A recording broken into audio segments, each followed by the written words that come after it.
자, 사사시대 역사 두 번째 시간 이제 사사들의 구체적인 삶을 통해서 함께 살펴보도록 하겠습니다. 먼저 사사 온니엘에 대해서 보도록 하겠습니다. 히브리어 이게 살몬 그러니까 잘못 나왔네요. 온니엘, 오츠니엘.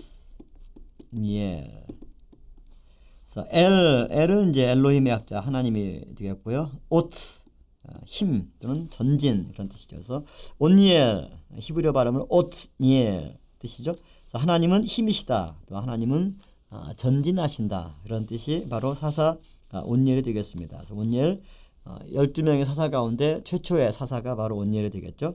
자, 사사 온니엘의 삶을 보면 첫 번째 그는 용기 있는 사람이었다. 자, 갈렙이 드비를 쳐서 그것을 취하는 자에게 자신의 딸 악사를 주겠다 이렇게 얘기했을 때 가장 먼저 나섰던 사람이 바로 온니엘입니다. 그래서 온니엘이 가장 먼저 나서서 아낙 자손들이 거하던 드비를 정복하고 정말 이렇게 취하는 가운데 이스라엘에게 승리를 안겨주는 사람이 바로 온니엘이 되겠습니다. 그래서 온니엘 굉장히 용감하고 또 능력이 있는 그런 사사가 되겠습니다. 그 결과 이제 온니엘이 갈렙의 딸 악사를 아내로 얻게 되는 거죠. 자, 온니엘의 아내가 된 악사는 아버지의 뜻에 온전히 순종을 했습니다. 그래서 악사가 온니엘과 결혼하게 되죠.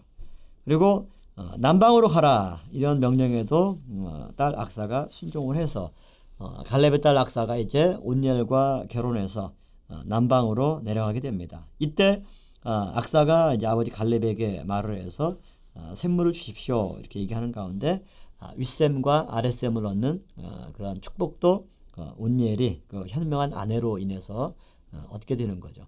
자, 이스라엘의 그 배경 속에서 셈이 굉장히 중요합니다. 왜냐하면 지중해 성교로서 이스라엘 가나안 땅에는 6개월의 건기와 6개월의 우기 6개월 동안 비가 내리지 않습니다. 그렇기 때문에 비가 내리지 않은 건기 때 이스라엘에게 있어서는 굉장히 생존의 문제가 아주 중요하죠.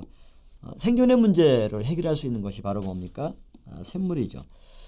사람이나 짐승이 먹는 물이 필요하고요. 또 농사를 짓고 목축업을 하기 위해서도 짐승들의 목을 축여야 되고 또 밭에 물을 주어야 식물들이 자라갈 수가 있겠습니다. 그렇기 때문에 사람들이 이동하면서 가장 먼저 하는 것이 뭡니까? 우물을 파서 그 샘을 파서 물을 확보하는 것. 이것이 어떤 가정을 이끌어가는 리더의 가장의 가장 중요한 역할입니다. 그래서 창세기 21장 이하의 내용을 쭉 보면 뭡니까?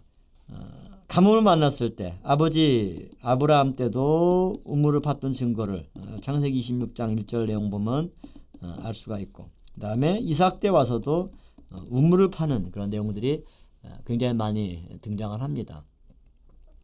그래서 이 우물을 팔 때 이삭의 입장에서는 우물을 파는 곳마다 물이 나오기 때문에 하나님이 함께하는 그런 증거가 되고 있지만 블레셋 사람들은 우물을 파도 물이 나오지 않기 때문에 이삭이 팠던 우물들을 강제로 빼앗습니다. 그래서 그 다툼으로 인해서 에색과 신나라고 하는 우물 이름을 이삭이 지었던 것을 볼 수가 있겠죠. 그래서 이 갈렙의 딸 악사 또한 남방으로 가지만 남방으로 내려가면 내려갈수록 이스라엘은 더 강우량이 적기 때문에 우물이 없이는 샘이 없이는 생존이 굉장히 어렵습니다. 그래서 이스라엘 남단의 가장 밑에 있는 도시가 바로 브엘세바죠. 브엘이라는 자체가 이제 샘 우물이라는 뜻이고 쉐바는 7 또는 맹세 그런 뜻입니다. 그래서 맹세 우물 또 7개 우물 그런 뜻이 되겠죠. 그래서 아버지 갈렙에게 요구해서 샘물을 달라고 함으로써 이제 윗샘과 아랫샘을 얻어서 이 샘을 얻었다라고 하는 것은 이제 경작과 또 삶의 터전에 있어서 번성의 기본 전제가 되기 때문에 큰 축복을 상징을 합니다. 또 온니엘은 구산 리사다임의 압제에서 이스라엘을 구원하는 그러한 사사로서의 큰 역할을 감당하죠. 메소포타미아의 왕 구산 리사다임이 이스라엘을 8년 동안 압제했을 때 이스라엘 백성들이 부르짖음에 하나님께서 온니엘을 보내서 이스라엘을 그 압제 가운데 구해 주셨습니다. 여기에 이제 하나님의 구원 공식이 나오죠. 출애굽 때도 구원 공식이 뭡니까? 이스라엘이 부르짖음에 하나님께서 들으시고 또 때로는 하나님께서 보시고 때로는 아시고 하나님 현장에 가서 응답을 해주시는 겁니다. 마찬가지로 사사시대에도 이방의 침입과 압제로 인해서 이스라엘이 고통 가운데 있을 때 부르짖음에 하나님이 보내어서 구해주셨다. 하나님의 구원의 응답, 이것은 저절로 주어지는 것이 아니라 간절한 기도, 부르짖음에 있다라고 하는 사실을 말씀해주고 있는 거죠. 그래서 우리의 좋은 신앙의 전통 뭡니까? 부르짖는 거, 기도하는 거, 간구하는 거, 이것이 하나님의 응답과 또 구원을 가져오는 귀한 축복의 끈인 것을 알 수가 있습니다. 두 번째, 에훗에 대해서 보도록 하죠. 에훗, 강한 결합, 연합 이런 뜻입니다.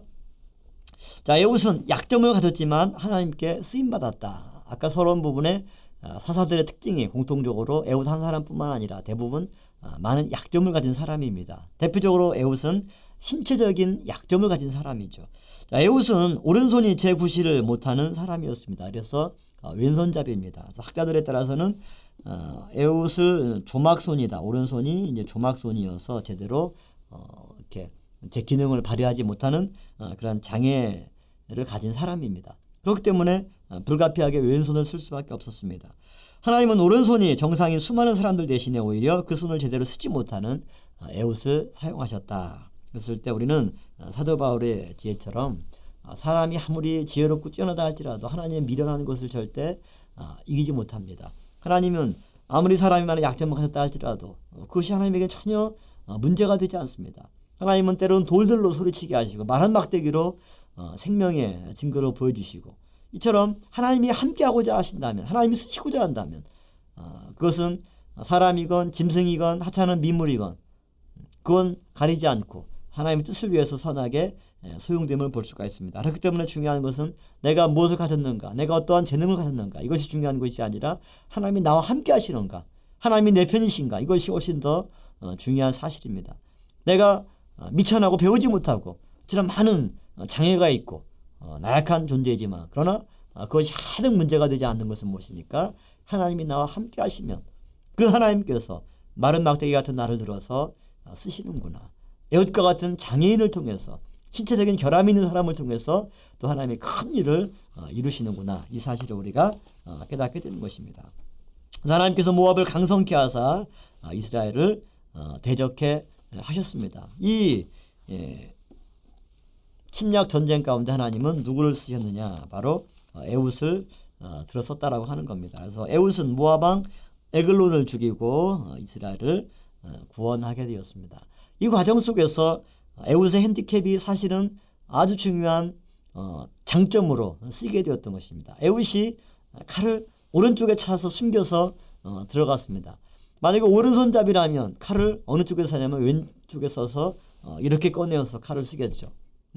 그러니까 에훗은 왼손잡이이기 때문에 반대편에 칼을 숨겼고, 사람들이 왕 앞에 가는 에훗을 이렇게 검문할 때 일반적인 오른손을 쓰는 사람들이 무기를 차는 그 장소만 점검을 하고 안전하니까 통과시켜서 보냈습니다. 그렇게 해서 에훗이 모압 왕과 1대1로 독대하게 되는 상황 속에서 왼손으로 칼을 꺼내어서 왕을 죽이고 위기 가운데서 이스라엘을 건져내는 그런 결과를 가져왔음을 볼 때, 에훗의 핸디캡이 하나님이 함께 하실 때 오히려 에훗의 장점이 되었다. 우리의 단점도 하나님이 함께 하시면 장점으로 바꾸어질 줄로 믿습니다. 에훗은 이처럼 모압 왕을 죽이고 에브라임 산지에서 나팔을 불어서 용사들을 진두지휘함으로써 탁월한 지도력을 선보인 그런 사사가 바로 에훗이 되겠습니다. 세 번째, 삼갈에 대해서 보도록 하죠. 삼갈은 평범한 농부입니다. 농부로서 하나님의 부르심을 입었죠. 저럼 하나님은 평범한 사람, 다 같이 별거 아니고 부족하고 모자란 사람을 통해서 역사하시는 겁니다. 평범한 농부이지만 하나님께서 능력을 주실 때 삼갈은 소모는 막대기 하나로 블레셋 사람 600명을 죽이고 이스라엘 민족을 구원한 위대한 사사가 될 수 있었다. 이것을 삼갈을 통해서 알 수가 있죠. 두 번째로, 삼갈은 블레셋의 압제에서 이스라엘을 구원했습니다. 삼갈의 시대는 대로가 비었고 행인들은 소로로 다녔다. 이렇게 사사기 5장 6절 말씀 볼 때 그 블레셋의 압제가 얼마나 강력했는가 이것을 알 수가 있겠죠. 대로가 비었다. 큰 길로 온 사람이 다닐 수가 없습니다. 그만큼 블레셋의 압제와 그다음에 핍박이 심했기 때문에 사람들이 정말 자기가 드러나는 그런 큰 길로 다니는 사람이 하나도 없고 전부 다 골목길로 숨어서 그냥 몰래 다닐 정도로 이스라엘이 블레셋의 압제 가운데 많은 괴로움과 어려움을 겪게 되었던 거죠. 그러나 하나님은 그러한 삼가를 통해서 소문은 막대기로 블레셋 사람 600명을 죽이고 이스라엘을 구원했다. 그 위기 가운데 삼갈이 나온 겁니다. 난세 영웅이 나오듯이 이스라엘의 그런 압제 가운데 위기 가운데 하나님은 평범한 농부지만 그런 삼가를 들어서 이와 같이 블레셋을 물리치고 하나님의 위대한 일을 감당하는 그런 사명을 하나님께서 삼갈에게 맡기셨던 것입니다. 그 다음 네 번째 드보라에 대해서 보도록 하죠. 드보라는 그래서 좀 깨졌죠. 이게 틀리고 쉐와에서 히브리어 발음으로는 데보라, 개혁성경은 드보라로 이제 번역이 되겠습니다. 꿀벌, 벌 그런 뜻이죠. 자, 드보라는 이스라엘의 관원이 그칠 때 깨어서 일어난 사사이다. 여기서 중요한 두 가지 포인트를 한번 봅니다. 첫 번째는 관원이 그쳤다. 관원이라고 하는 것은 지역하면 관료죠. 또 이스라엘 현재 맥락에서는 어떻게 보면 전쟁의 사명을 감당한 군인들입니다. 적군이 쳐들어옵니다. 누가 일어서야 됩니까? 바로 군인들이 국가를 책임지는 그런 관원들이 일어나서 당연히 가나안 침입에 맞서서 백성을 보호할 의무와 책임이 있습니다. 그런데 가나안이 너무나 막강합니다. 싸워봤자 중과부적이고 이길 수가 없다는 것을 알아서 사람들은 피하고 도망가기에 급급합니다. 골리앗 앞에 아무 이스라엘의 장수도 나서지 못했던 것처럼 가나안의 이런 침략 앞에 이스라엘의 국방을 수호하고 백성을 보호할 책임을 지는 관원들이 전부 다 숨을 정도로 이스라엘의 심각한 위기에 직면했던 것입니다. 이때 여자로서 누가 일어섰습니까? 드보라가 일어섰다. 그냥 단순히 온열이나 에우 때처럼 그냥 하나님의 부름을 입어서 나타나는 것이 아니라 이와 같이 원래 그 역할을 감당한 사람들이 숨은 그 시대 여자이지만 드보라는 하나님의 부름을 입고 이스라엘 역사의 전면에 등장했습니다. 두 번째는 일어났다.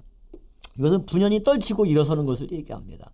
누군가의 강요에서 억지로 떠밀려서 일어선 것이 아니라 나라의 위기를 보고 내가 여자인구나 이것을 따지지 않고 정말 신령한 의분을 가지고 또 하나님의 함께 하심을 믿고 자발적으로 능동적으로 나서는 것 이것이 일어나다 일어서다 라고 하는 말에 담겨있는 의미가 될 수가 있겠죠. 그래서 가나안 왕 야빈에게 20년 동안 이스라엘이 학대를 당했을 때 그래서 이스라엘의 관원이 그쳤지만 그래서 이스라엘이 그야말로 폐허가 되는 그런 심각한 위기를 만났지만 그 위기를 건져낸 사람은 다름이 아닌 바로 여자로서의 드보라다라고 하는 것을 말씀해 주고 있죠. 이것을 보면 지금 이 시대에도 마찬가지입니다.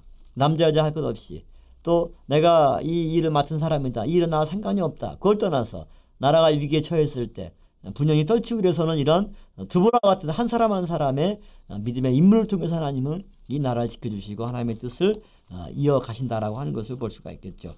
이처럼 이스라엘의 어머니로 표현된 드보라가 1만 명의 군사로 시스라의 병거, 철병거 900승과 온 군대와 맞서 싸웠습니다. 이때 하나님께서는 그를 내 손에 붙이리라 이렇게 드보라에게 약속해 주시고 드보라는 많은 군대의 수와 무기를 믿고 나간 것이 아니라 함께 해주겠다라고 하는 또 내 손에 붙이겠다라고 하는 하나님의 그 말씀을 믿고 조금 더 의심하지 않고 당당하게 맞서 싸우기 위해서 나아갔던 것이죠. 그 결과 드보라는 승전가를 부르며 하나님께 영광을 돌렸고 또 이 전쟁에 참여해서 승리에 기여한 공무자들을 치하했던 것을 볼 수가 있겠죠. 이 싸움은 전적으로 하나님의 도우심으로 말미암은 승리를 경험했습니다. 철병거를 가진 가나안 군대를 치시기 위한 하나님의 역사, 개입 이것이 드보라의 이러한 행적 가운데 나타나 있습니다. 자, 이스라엘은 보병으로 편성이 됐고 가나안 왕 야빈의 군대들은 철병거입니다. 지금으로 얘기하면 탱크 부대, 기갑 부대죠. 각자 어디에 서로 유리하냐? 가나안 군대 입장에서는 평지에 싸워야 유리합니다. 왜? 기갑 부대를 철병거를 활용할 수가 있으니까. 이런 철병거가 없는 이스라엘은 가급적이면 산으로 들어가서 육탄전으로 싸워야 그나마 승산이 있고, 평지로 나가면 이것은 백전백패가 될 수밖에 없는 거죠. 그런데 하나님께서는 다볼산에 진치고 있던 이스라엘을 평지로 기손강으로 내려오라고 요구합니다. 군 작전으로 보면 그야말로 스스로 그냥 패배를 자초하는 그런 전략이라고 할 수가 있겠죠. 그러나 하나님의 계획은 뭐냐면 기손강이 와디입니다. 이 와디는 건기 때는 물이 흐르지 않고 우기 때 물이 흐르는 건천이 바로 와디죠. 이스라엘이 다볼산에서 기손강으로 내려옵니다. 가나안 왕의 군대 입장에서 보면 기갑 부대인 자기들에게 훨씬 유리한 환경이 마련된 거죠. 철병호를 몰고 큰 먼지를 날리면서 기손강에 직별한 이스라엘 군대를 치기 위해서 달려갑니다. 이때 하나님이 어떻게 역사합니까? 기손강 상류에 갑자기 폭우를 퍼붓습니다. 하나님이 이 모든 우주를 섭리하시고 또 일기를 주장하시는 가운데 상류에 비를 내리죠. 빗물이 급격하게 기손강을 따라서 쫙 흘러내려옵니다. 그래서 가나안의 이 군대 철병거가 기손강에 딱 들어갔을 때 물이 내려옵니다. 그렇다면 이 강이 물이 차면 순식간에 마른 땅이 질퍽질퍽한 땅이 되고, 그러면 철병거의 바퀴가 진흙에 빠져서 굴러가지 못하기 때문에 무용지물이 되어버립니다. 병거를 타고 훈련했던 군인들이 갑자기 병거를 못 쓰게 되자 질퍽거리는 땅에 이제 걸으면서 전투를 해야 되는데, 그들의 하체는 이스라엘 군인의 하체보다 훨씬 약합니다. 금세 지치고 또 기력이 쉬워져서 병거를 버리고 도망갈 수밖에 없는 그런 상황이 되었고, 그렇게 해서 이 전쟁이 하나님의 이런 초자연적인 개입으로 말미암아 이스라엘의 승리로 돌아가게 되었다라고 하는 거죠. 이러한 전쟁에 참여한 모든 지파들을 드보라가 치하하고 그들을 칭송합니다. 먼저 바락을 치하하고 이스라엘 백성들과 또 시스라를 죽인 여인 야엘을 칭찬하고 전쟁에 참여한 지파들을 하나하나 열거하면서 그와 하나님과 함께하는 자들에게는 해가 힘있게 도듬갑게 하소서라고 하는 결론을 사사기 5장 맨 마지막 24절에서 언급을 하고 있는 거죠. 그래서 이와 같이 우리는 드보라의 이런 그 행적을 통해서 하나님이 함께 하실 때 사람의 눈으로는 패할 수밖에 없지만 승리로 이끌어가는 하나님의 놀라운 섭리를 사사들의 이런 믿음과 행적을 통해서 하나하나 깨닫게 된 것입니다. 비록 우리가 살아가는 시대가 패역한 시대고 노아 때처럼 죄악에 관영한 시대이지만, 그러나 하나님은 그 악한 시대에도 의인을 남겨두셨고 그 의인을 통해서 하나님의 일을 진행하시고, 또 하나님의 일은 아무리